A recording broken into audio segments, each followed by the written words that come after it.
Swayam Prabha. Digital India. Educated India.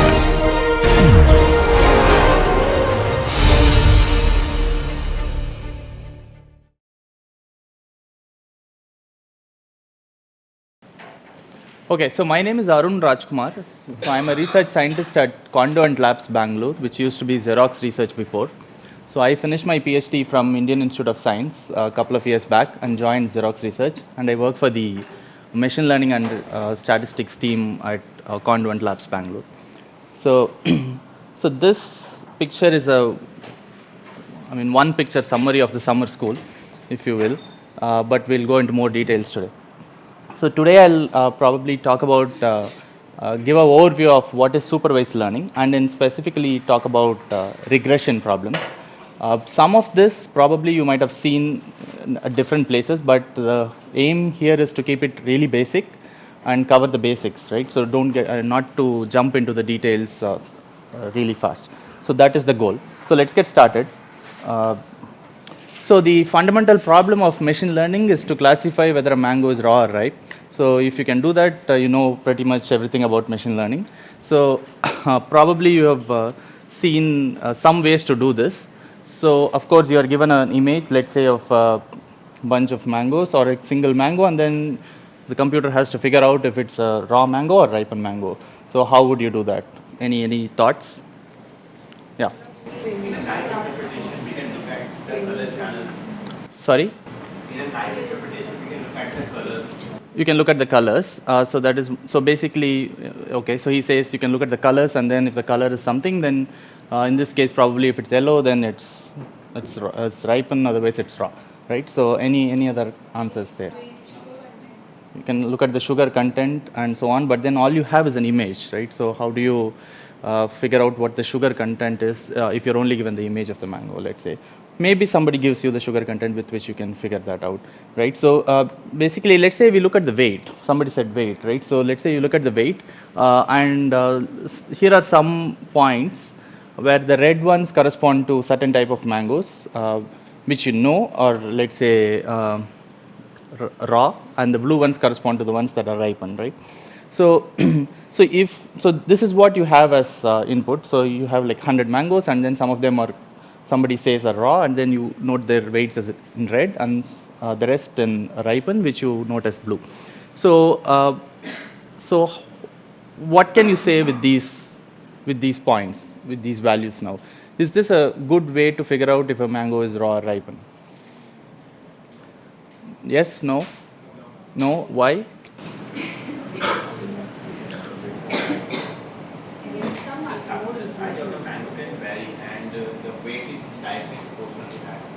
Yeah, so this is what you are given, and now if you are given a new mango, can you figure out if it's raw or ripened using this information? Is this information really all that you need, or maybe you would seek for more information? In this case, you would probably seek for more information because there is something wrong with this, you think. So let's say somebody said color, so let's say we add the color as well. So now you have, instead of one dimension, you have two dimensions. Now things are getting easier or tougher? Things are getting easier, right? Because now you know you can actually draw a line between that separates the blue ones from the red ones, and then the ones in the blue you can call them as in this case raw mangoes, and the ones in the red or ripened mangoes.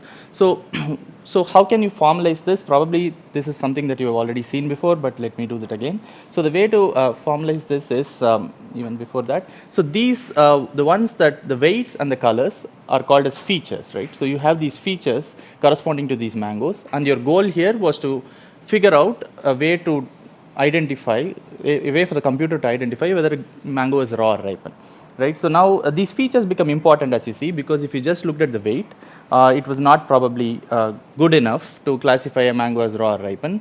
You probably needed more information, right? So these features play an important role in learning. So let's try to guess the features for some problems. So let's say this was your problem. You have a medical diagnosis problem where you want to predict whether a patient will survive or not, right? So what kind of features would you look for? So a patient comes in and then you want to figure out somehow whether he survives or not. What kind of features of the patients that you would look for? So there are lots of things that you can look at: ECG reports, blood pressure, heart rate.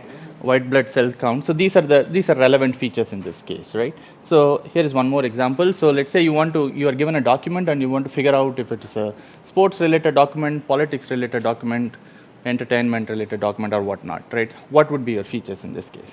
Domain relevant keywords. Sorry, Domain relevant keywords. what's the domain here? Like the bat, ball, players. Sorry. So I give you a document. It has lots of words. So now you have to make the computer understand what the document is, right? So you have to convert this document into a set of features. I'm asking how will you do this? Frequency vectors, right? So one way to do that is you look at the dictionary and then you make a huge vector of features where each coordinate corresponds to one word in the dictionary, and then you figure out how many number of times this word appears in your document in the dictionary, how many numbers in the dictionary.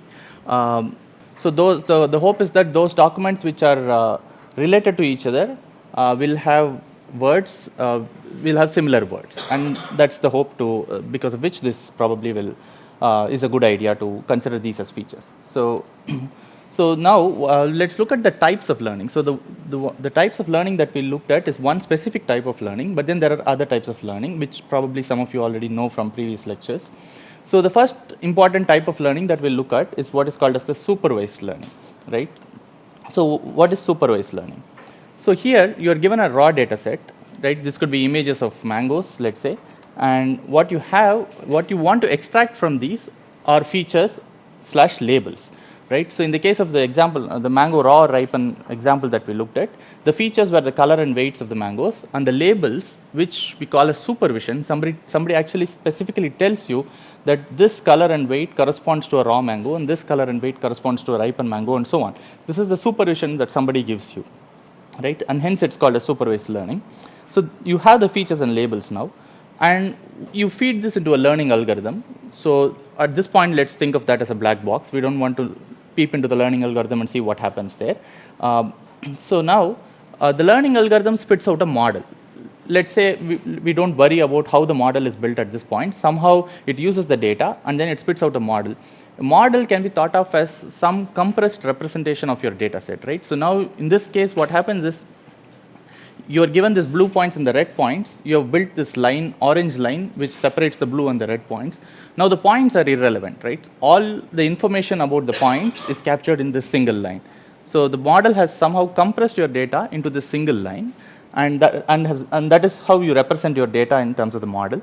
And once that is done, now why is the model helpful? The model is helpful because if I give you a new test point, right, a test instance for which I don't know if it is a raw mango or ripened mango, which is what my goal is, to figure out what it is, right? So you can extract the same features, same type of features, the color and the weight for this. And now once that is there, now you can feed it into the model that you have learned from your data, and the model will tell you for any data point whether it's a raw mango or ripened mango. In this case, that's what we call as the prediction, right? So in this case, the red star is where the color and the weight corresponding to the test instance fell at the point, and then the model says it's a raw mango, and that is our prediction, right? So this is called as the supervised learning paradigm. So naturally there is this unsupervised learning paradigm, which I think was covered yesterday and even in the morning, right? So what is unsupervised learning now? So if this was supervised learning, you are not given the labels, right? So then what do you want to learn? You look for patterns. You look for some groupings, right? So, but the question always in unsupervised learning is, what is a good grouping? A good grouping to you may not be a good grouping to me, right? So that problem is always there in unsupervised learning. But let's look at this. So as all of you said, so you are given the data, but then without the labels now, you still feed it into this what we call as the learning algorithm. The learning algorithm is going to kind of group based on some patterns that it looks at in data, right? So it might, in this case, it kind of groups it into 3 clusters, maybe not just 2. Some of them are green mangoes, some of them are yellow or orange ones, and some of them are mix of both, right? Maybe there are some. So these probably are, if it was supervised, these are the places where you might get confused and so on, right? So this is unsupervised learning. Here is another example, which is what is called as segmentation. So you're given an image and you want to understand the image. Nobody tells you anything about the image, and you still want to understand what kind of parts are present in this image, right? So in this case, for example, in the first image, it could be you might want to segment the image into building in the front of the picture, something else in the back of the picture, there is a cloudy sky, and so on and so on and so forth in each of these images, right? So you are doing this in an unsupervised fashion. Nobody is telling you how to this is an animal, this is the grass, and nothing of that sort is said. You are doing it in an unsupervised fashion. Thing to keep in mind is that you cannot really give meaningful labels to these, right? So you cannot give names to these. Though the algorithm, in this case, let's take the case of the second picture from the top. So the algorithm, what it has done is it has kind of taken this image and it has figured out there are three different parts to it overall. The one in blue, the one in red, and the one in green, right? So it can only know these are three different parts, but it cannot really give it names, right? Because you have not told anything to the algorithm about what these things are, right? So it can only find patterns which probably make sense, but it cannot really name them. So that is something to keep in mind. So here is another thing. So crime analysis, if people have seen the series Numbers, you would know they kind of use unsupervised learning a lot in their crime analysis episodes. So basically you are given, so things like you want to understand how crime happens in a city, and then you want to identify areas which are more prone to crime, right? Law enforcement people use this all the time. You want to point, these points are now points where crimes have happened in the past 10 years, and maybe you want to find out hotspots in the city which are prone to crime than others, so that you can put more patrolling there and so on, right? So that's another unsupervised learning. Social network analysis, you have your Facebook and friends connections and so on, and you want to find communities among your own friends. So closely linked people, because you might, once you have closely linked people, maybe you can do some targeted advertising to them and so on. So that's again an unsupervised learning problem. Okay, so now here is some questions. So let me tell you a problem, and then maybe you can try to try to tell me if it's a supervised learning problem or an unsupervised learning problem, right? So given a bank customer's profile, should I sanction him a loan or not? This is my problem. So would this be a supervised problem or an unsupervised, and why supervised?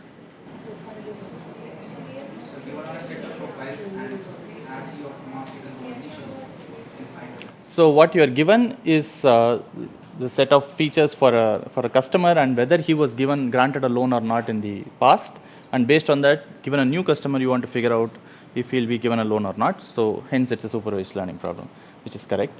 So here is one more. So given an audio track, right, separate the singer's voice from the background music. Why would this be an unsupervised problem?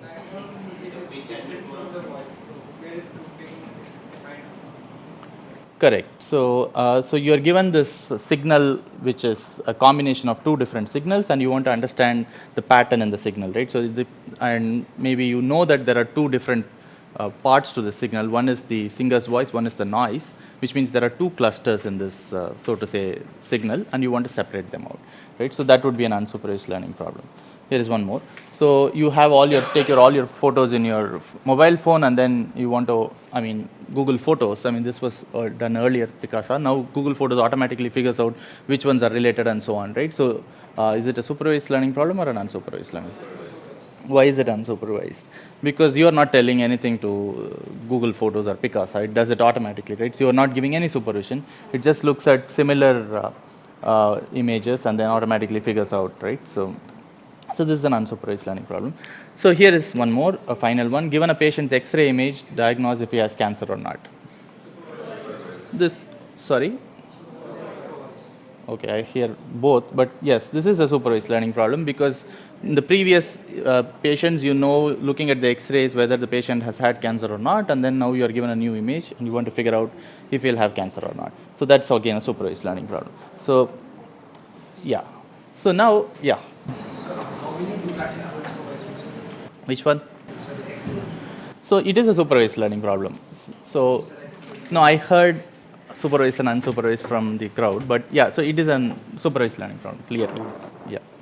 Okay, so now some of unsupervised learning methods were covered, I think, yesterday and also this morning. So today's goal and the next few sessions, today, tomorrow, by other people as well, would be to cover the paradigm of supervised learning and different algorithms in supervised learning. So I'll start with an introduction to supervised learning and look at a particular type of supervised learning, and then more algorithms and advanced techniques will be taught by other people in the coming classes. So let's begin. So we know supervised learning is you have features and you have labels associated with them, but then there are more subcategories within supervised learning itself which may be of interest to us. All right, so let's look at some of these categories. So here is a supervised learning problem. So given an email, your Google automatically figures out, not really automatically, so it figures out whether it's a spam or not, and you also kind of report spam to certain emails, and everybody reports their own emails, and then using all this information, Google figures out it has a spam classifier, right? So the question here is, so the features here, as probably you also mentioned in the previous thing, would be, this can be, your email can be thought of as a document, which means you can look at some bag of words, right? So you can look at the dictionary and the number of times it occurs and so on. So that could be your feature. So now how many labels are possible in this case? So how many labels are possible in this case? So it's a binary classification. What is a binary classification problem? So given an email, it is either a spam email or not a spam email, right? So there are only two states possible for an email. So it is what we call as a binary classification problem, binary for two. So, and there are two classes in this case, right? Whereas not all problems may be binary classification problem, right? So here is a problem where some of our notebooks these days has this. So you kind of write something and it automatically recognizes what you have written. So what kind of problem is this? What kind of supervised learning problem? So how many labels are there in this case? It is based on shapes. So basically, the shape is the feature, right? So what you write in each grid, so the pixels that get activated in each grid would become your features. But then taking this feature, you have to give a label to it, right? The first letter has to be treated separately from the second letter and so on, right? The first letter is R. It has to figure out it's R. Second letter is E, right? So how many categories can a letter fall into? That is what I'm asking. 0 to 9. If it is English, yes. So, and you might have your hashtags and whatnot, right? So this is a multi-class classification problem in that case, right? So the previous one had just two labels, but in this case, as you said, there could be multiple labels. So it's a multi-class classification problem. So can there be anything else other than these two?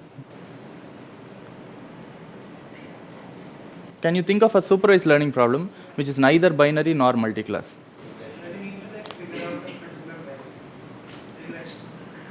So what is the difference between this and that?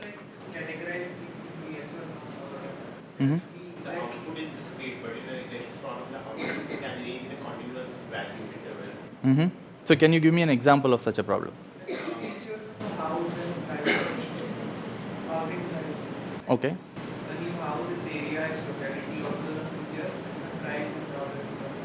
So he's saying, so here the labels, the previous case the label were just 2. In this case the labels are, let's say, 50 or 60. There might be cases where there could be infinite labels, right? So here is a problem. So you want to figure out whether it will rain in Goa today or not. So that is a binary classification problem. Will it rain or will it not rain? But then if you want to figure out how much rainfall would there be, right? So the number of centimeters, or you want to be more precise, how much does it rain? Or as he says, you want to figure out the price of a house based on its locality and other features, right? So these are neither a binary nor multi-class classification problem, because the labels can be anything, right? So this could be any number, let's say any positive number, right? So there are infinite possibilities, and these are what we call as regression problems, right? So where the label space is infinite. So today's focus would be on regression problems, though I should say that the more commonly thought of or more commonly treated problem in supervised learning is the classification problem, which a lot of people are going to talk about in the next few sessions as well. Today's would be more basic. We'll talk about the regression problem and see what kind of methods can be used and what is this problem, right? So yeah, so the regression problem. So let us get started. So how can we formalize the regression problem, right? So what do we need to formalize this regression problem? So what is our input? What is our output? What is our goal? So these are the things that we should keep in mind irrespective of which problem we start with. So in this case, what would be our input?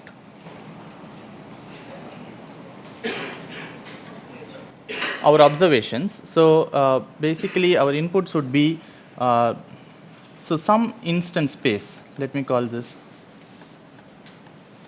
right, or feature space, right? So instance or feature space. So this is, so you have these features with you. So this, in the case of the example that he quotes, where you want to figure out the price of a house, these features could be location, these features could be population, these could be the amount of rainfall that falls in that place and so on.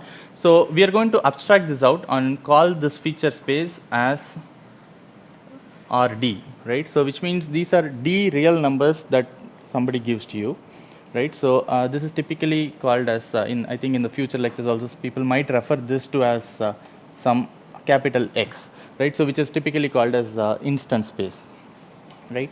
So in our case, we'll stick to D numbers. These could be positive, this could be negative also, and it depends on the problem at hand, right? So somebody gives you these features. So what typically called as the label space, when I call space, it means all your features for in your data comes from this space, right? So RD is a vector space, right, in that sense. So your label space. So what is your label space in the case of a regression problem? So the label space is just the set of all possible labels. And what is the natural label space that we can think of for regression? It's the real numbers, right? So real numbers, right? So what would be a reasonable, what is our goal now? So we are given, what do we want to learn? So we want to learn, sorry? You want to learn a mapping from X to Y, right? So of course you want to use the patterns in the previous data and all that, but at the end of the day, all you want to learn is to learn a mapping from X to Y. So let's call that mapping H, and this mapping is a mapping from X to Y in general. So in this case, it's a mapping from RD to R, right? So basically somebody gives you a d-dimensional vector, and then you want to figure out what is the real number associated with it. Somebody gives you, tomorrow you measure the temperature, the precipitation, humidity, or everything about this location, and then you want to figure out the amount of rainfall. That's a number that you want to figure out, right? So that is our goal. So is that clear? So that is the goal, right? So we have not said how we are going to find out or anything at this point. We are just saying this is our goal, right? So what do we have as our data? What is our data set? Our data set is past observations, which can be formalized like this. So I'm going to call them x1, y1, x2, y2, dot, dot, dot, xm, ym, right? So this is our data set. So we have this data set, and this is our goal. I can throw any function h at you, right, and say that is the answer to this problem. Would you accept it? Naturally, no, right? So there should be some meaningful way to say one function is better than other function, right? So how do we decide one function is better than other function? So let's look at how to decide the performance of h. Right? So that's what we are trying to figure out, right? So given a x, which is a point in RD, which is a d-dimensional vector, right? So we are going to say h of x is our prediction for this point, right? But then the actual value is y. Now how can we relate what we are seeing with what is actual. So what is the goal? So what would be the best case for h? So you want h of x equal to y, right? So that is what you would ideally want, right? If it is not equal to y, what do you want to do? So how much penalty would you give? So is it like if it is not close to y, you are not going to accept a h at all? So how do you measure how close or how much leeway are you giving to h with respect to y, right? So let's say I measure something today, the humidity, the air temperature, pressure and everything, and just by human mistake in measurement, so there is a noise that gets added to my measurement, right? So if I had measured it perfectly, then I could have found a good h. But because I am measuring it in a noisy fashion, there may be no h for which h of x equal to y for all the for the data points that I have measured so far, right? So that is a human error in judgment in measurement, and that happens all the time, right? So and we cannot then hope to have h of x equal to y always, right? So that is not something that you can hope to have, especially in regression problems. Whereas in classification problems, you are fine with that, right? So you either have you either say the mango is ripe or raw, right? So you either get it right or get it wrong. But then here that's not the case. There are infinite labels. You may get it almost right, and that has to be taken into account, right? So the performance of h cannot be saying that if h of x equal to y, I don't penalize it, otherwise I penalize it infinitely. That's a bad idea, right? The better way to do that would be to say, right? So instead of equal to, so what I'm going to do is I'm going to say this is my performance of h, right? So h of x minus y. Is this a good idea? So y is the actual answer. So y is the actual price of the house, but then I am predicting h of x, right? So and what I lose, so my performance is measured based on h of x minus y, right? So higher the value for this, the worse is my performance. So is this a good measure? So if this is what you had to minimize, somebody says no. Why do you say no? Sorry?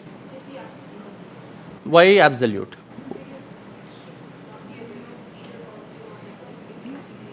What is positive or negative? So if I don't take the absolute, what happens? Some values will be positive, some will be negative, so might get zero as given. So let's say this is what I give you as my performance measure. I'm going to test you based on this performance measure, and you have to give me a h, right? So the more positive this difference is, the worse you are, right? So you want to minimize this difference as much as possible, right? So what h will you give me? So he says, whatever x I give you, the h of x would be minus infinity, right? So if that is the case, then h of x minus y is what? That's also minus infinity, right? So the more positive it becomes, the worse for you. The more negative it becomes, the good for you, right? So always you will return h of x as minus infinity. Is that clear? Why this is not a good idea? Any questions on that? So then how can we remedy this? Minimize the square error. Why squared error? Because the square also cancels the sign. Square also? Like even though it's negative, the square will always be the positive. Square is always be a positive number. So one of you said it's you can use the absolute value, which is also positive, right? So why would someone use a square as opposed to an absolute value? So at this point we'll consider the squared error. Absolute value is absolutely fine as well, but for mathematical reasons, this is an easier function to work with, right? So what can you say about the properties of this function? Can this value be negative? This value cannot be negative. So when will this be the smallest?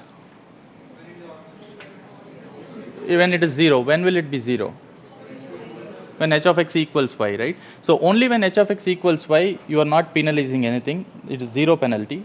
The more it becomes positive, the more penalty that you are giving to it, right? So this is how we are going to measure the performance of whatever we think is the right answer with respect to the points for a given xy, right? So this is for, so let's call this error of x comma y with respect to h, right? So that's a bad notation, but that's what it is, right? So now what is, so obviously, so you are given this data set and you have fixed this as your performance measure. So now what is the natural objective to minimize, to find h? So what will you do now? So you have this data set and you have said for every x, I'm going to measure how h is different from y in this particular form, h of x minus y squared, and I have 100 different x comma y pairs, right? So what should I do? One way is just to sum up all the errors, right? So I can just sum over 1 to m h of xi minus yi squared. And what do I do with this? What am I learning here? What is the learning? Which of these characters am I learning? X, Y, or H? So what is given to us? What is given to us is the data set which has x, y pairs. My goal is to learn an h from x to y. And the way I am going to judge h on a particular xy is to look at h of x minus y squared. So now I have these m different xy pairs, right? So I'm going to look at how a particular h performs on this data set as the sum of errors on each individual x comma y pairs, right? That is how, this is the error of a particular h on the data set that I have, right? So now what I need to do is I need to find that h which minimizes h star is the h that minimizes this objective function, right? So this is what we'll call as our objective.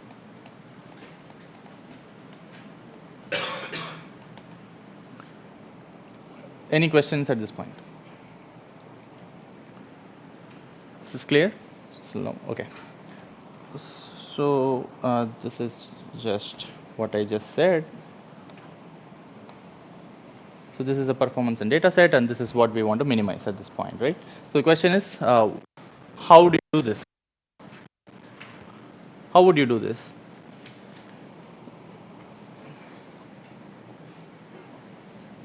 So so I give you 100 different xy pairs, let's say, right? So these are 100 different days on which I have measured the features and the rainfalls.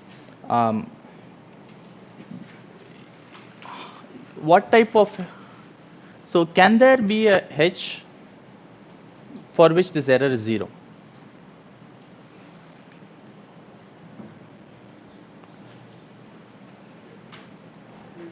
No? Why is that no? So for that we need to have an objective parameter, something which makes the error totally zero. Which is Why is it not possible? so that means there is no error actually that we have. We can go fix the model by analyzing the whole data set. That's where the error is zero. So you are using terms which I have not used yet. Let's not do that. So what I'm saying is h is a function from x to y. So I am asking, does there exist a function for which this error will be 0? So how many of you think yes? 3 people. Not always, maybe depending on the data set, depending on Uh-huh. So for what data set you won't have a h for which it's 0?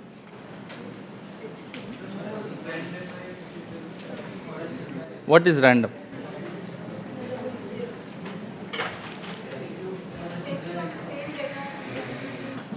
Sorry? Uh-huh.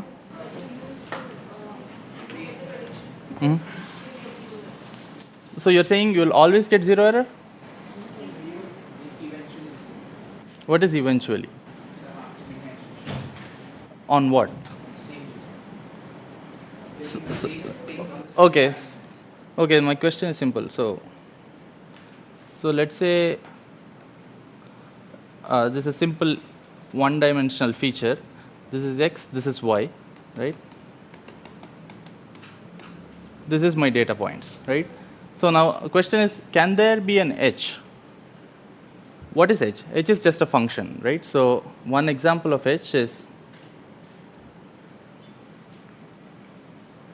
this is an h. I'll call this h1, right? So h1 of x1 is this, h1 of x2 is this, and so on, right? So this is one function, right? So that maps x to y, right? So does this have zero error? No. My question is there a function h for this data set which has zero error? Yeah, can eventually. If we like draw line through each and every point, if we draw curve through all points, then Yes, right? So I can always have a crazy looking function. This is a valid h, right? This is also a mapping from x to y, right? So this is my h2. Okay, maybe I should do this properly. Yeah, and this has what error? This has zero error, right? So there is always, so if I have 100 points, what kind of h will have zero error for sure?